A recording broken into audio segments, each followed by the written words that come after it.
Okay, so I'm Divina. I am a medicine woman and a womb practitioner and a ceremonialist. A big part of my story is that I used natural herbs and healing practices, rituals, and ceremonies to heal my womb. I was diagnosed with ovarian cysts and had a lot of trauma stored in my womb, a lot of memories stored in my womb that I wasn't conscious of, but that was present and was causing these physical symptoms. We're talking about psilocybin today because a big part of my work with women and helping them come back into their bodies, being connected to their womb, is working with plant medicines, psychedelics to support healing and trauma release. So let's just talk a little bit about the history. So if you go back 10,000 years ago, they have some information they found in Australia, some murals featuring like mushroom-shaped figures dancing around. There's some figures painted in North Africa that have mushrooms on their hands. And then there's some other paintings in Spain. So basically, we're seeing all over the world different illustrations of mushrooms, of people interacting with mushrooms or mushrooms as human and human figures. The first actual written record of hallucinogenic mushrooms occurs in the 1500s. And this record in the Florentine Codex aligns with the Aztecs' use of mushrooms and referring to them as the flesh of the gods. Technically, in scientific form, there's nowhere that it's written mushrooms were used for healing.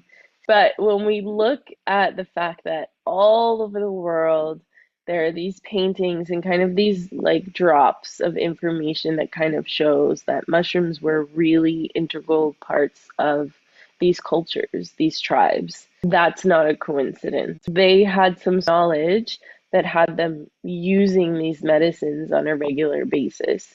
That brings us to Maria Sabina. So in 1894, in Huautla de Jimenez in Oaxaca, in the mountains of Oaxaca, she was actually a Mazatec shaman. So her paternal lineage was shamans, healers. Her father, her grandfather, her great grandfather were all healers in her tribe, in her pueblo, and they used the plants to heal the community. When someone had a mental health issue, when someone had a physical ailment, they went to the plants, and the plants supported their process. Their connection to Pachamama, to Mother Earth, was kind of their guide in using the plants in this way, divinatory and healing. So divinatory is calling on something bigger and greater than you to help guide you, to ask a question, to ask for clarity, to ask for healing, and then using rituals with the plants alongside that. Los niños santos are what we call mushrooms here in Mexico. So after miraculously healing her sister, Maria Sabina became known throughout her community for her work as a curandera, clairvoyant, and poet. She held rituals that they called velada rituals using Los Niños Santos, and she used them as a healing tool to treat anything from addiction to emotional problems to even just like fights and friction between family members. I didn't put it in here, but what ended up happening is that someone from the West came to her little town and was doing research and wrote this article about her work, about the mushrooms, and took the article back to the West and it blew up. And so after that is when the Beatles were going to Oaxaca to visit Maria Sabina to try the mushrooms. And that's when mainstream started to recognize mushrooms, not in the way that Maria Sabina was using them and our ancestors were using them, but more in a recreational way. And what actually ended up happening is that her community, they were really upset with her because she was the reason that all of this influx of foreigners started coming to their town and wreaking havoc, basically, more or less. Her story didn't end so happy because she got kicked out of her community for sharing her wisdom and sharing her knowledge around the medicines.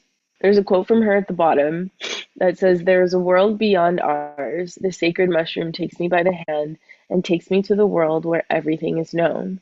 When I return from the journey, I say what they have told me and what they have shown me."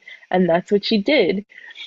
She would go into ceremony with the mushrooms, with this patient or this person that needed her support. She would go into this sacred space, this psychedelic space, connect, divination, connect with this energy of the mycelium network, which she wasn't calling it that then, but that's what it was, right? This network that's connected to everything, asking for information. What does this person need? How do I heal this person? What do I need to know? Receiving that information and then coming out of her journey and being able to support and heal the people in her community. Specifically, working with psilocybin for womb healing. We talked about trauma and energetics stored in the womb and the connection between the two. Basically, the physical symptoms that we experience in our bodies, specifically in our wombs, oftentimes are a result of something energetic that's happening in the womb. And so here's a list of some of the most commonly diagnosed uterine and womb issues: bleeding too much, bleeding too heavy, not bleeding often enough, PMS, PMDD, ovarian cysts, thyroid issues, endometriosis, and then the energetic side of it, not being able to experience pleasure in your body, feeling blocked from your intuition, emotional unrest, shame around your sexuality, vaginal dryness, not being able to connect to your waters. Working with psilocybin can help to break down barriers that our minds have created in order to protect us. So, what does that mean? When we have a big experience, a traumatic experience as a woman in a feminine body, we oftentimes store memories and trauma in our womb. And the way energy works, when something gets pushed down and stuffed down and stored and not acknowledged, it becomes like stagnant water over time. That water begins to be a feeding ground for bacteria and disease. And that's exactly what happens in the body and in the womb. So the dis-ease starts to show up as a connection to the energetics happening in the body. So the way that I work with psilocybin with my clients, we do bigger journeys as a way to go into these spaces, as a way to go into the subconscious and the energetics of what is being held in the womb. And that looks different for all of my clients, depending on where they are or where they need support. When I started my own healing journey and connecting with psychedelics to support me, the medicines were helping me to purge memories that were trapped in my womb. Like I mentioned in the beginning, I had a lot of memories and trauma stored in my womb that I wasn't consciously aware of. I was having dreams for like 10 years, the same exact dream of a trauma happening to me. And I just kept telling myself, it's just a silly dream. But it wasn't a dream, it was a memory. When I started working with the plants and allowing them to support me in this way, I was having these big excavations of energy and memories that were stored and trapped in my womb. Literally excavating with a shovel, going in, scooping it up, and taking it out. So that was my intro into this work and understanding what's really possible when psychedelics are used with intention. And that became the beginning of my work. And these medicines have this way of like clearing the space, clearing the way for us to see the root of things that, whether consciously or subconsciously, are actually affecting our lives in a really profound way, affecting the way that we relate to others, the way that we relate to ourselves, the way that we can show up in our power, the way that we connect to our sensuality, the way that we live, we breathe, we speak, we feel, right? So there's all of these roots that are affecting everything in our lives, but the medicines really help us clear so that we can see what needs to be tended to, needs to be seen and held with love and care so that we can move through it. A note on dosage. And let me just put out here that these are my purposes. So you might find on the internet somewhere else that someone else uses a microdose for something else. I speak for myself in these descriptions. The purpose of a microdose is enhancing creativity, focus, and mood. So it's very mild and it's barely noticeable. A lower dose is mild perceptual changes, introspection, also very mild effects, and enhanced sensory experiences. A moderate dose is anywhere from 1 to 2.5 grams, and the purpose is an actual psychedelic experience with noticeable effects, sometimes with pronounced visual and auditory changes. And then a high dose is more of a transformative experience. It's more intensive visual and auditory hallucinations, stronger emotional experiences, and altered perception. The amount of grams doesn't necessarily mean if you take 5 grams and above, you're going to have an ego dissolution. It doesn't actually work like that. Whatever you need, you will receive. And that can be with 1 gram, that can be with 3 grams, that can be with 9 grams. Do I recommend taking 9 grams? Absolutely not. But it's not to say that one specific dosage means one specific thing. These are just rough guidelines, but every experience is different. So I just want to make sure to make that distinction that none of this is fixed.